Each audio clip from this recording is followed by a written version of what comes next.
tubag ni Vice President Sara Duterte bahin sa presidential elections. At tubag kauban buhat nga si Brielle Montalvo. Good morning diha. Guaps na exclusive interview niya tung isang adlaw kagahapon si Vice President ito sa Panabo. Unya ipangutanan niya kung unsa may plano nimo sa presidential election sa 2028. Aron gikan gyud kang Vice President manghigala ang tubag. Aniya mga kasama ang tipik sa mamahayag sa Vice Presidente ato ang paminawon. I'm seriously considering running in the 2028 presidential elections dahil sa mga nakikita natin sa bayan natin na dapat ayusin, dapat baguhin, kailangan maging competitive tayo sa mga kapitbahay natin dito sa ating region at hindi lang sa region kundi sa buong mundo. Wa na lipod-lipod ka Jumandong kaysa una maingon pa sa alantawan lang nato ingon ana.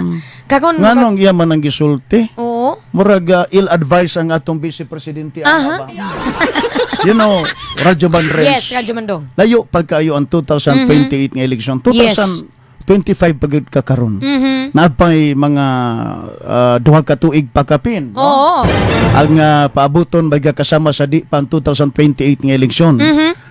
Ako unta ni Inday, wa unta siya musulti ana. Wa na siya musulti. Wa siya musulti abi nimo manggod. Ngano manggod nga nakaingon ko ni ana. Karon nga niingon siya nga budagan siya pagka 2028 nga eleksyon.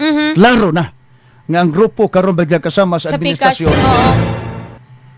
Makakita na gyud sila bagya kasama nga doon na sila kontra. Ako nagtuto ka Jumandong nga bisan og dili siya mo ingon nga ginakonsidera niya. Karon pamanggani ginapunteriya kay amang kang ang mga supporters, mga tao ka Jumandong, padaganon man gyud nila si Vice President. So bisan dili siya vocal nga mudagan siya or unsa ba, kabalo na ng pikas ka Jumandong pangandaman na nila. Wa gyud masundog ni Inday ang style siyang papa. Siyang papa wala na kadi naman siguro ka na mo sa lera Jumandong. Mali kayo kay dapat karon nagpahilom-hilom man siya. Kay musugot kag sa dili Radyo Banres. Buhat-buhatan yun ni si Inday bagya kasama og tanang propaganda, black propaganda against sa iya aron daoton si Inday sa mga butanting katawhang Pilipinhon bagya kasama niya. Raba kita rabang mga Pilipino limtanon raba kayo taday. Dali raba kay ta makalimot. No. Naadayon bagya kasama dihay. Kana bitang ipataban, awa na, makalimot ang unsa kabuutan si Inday.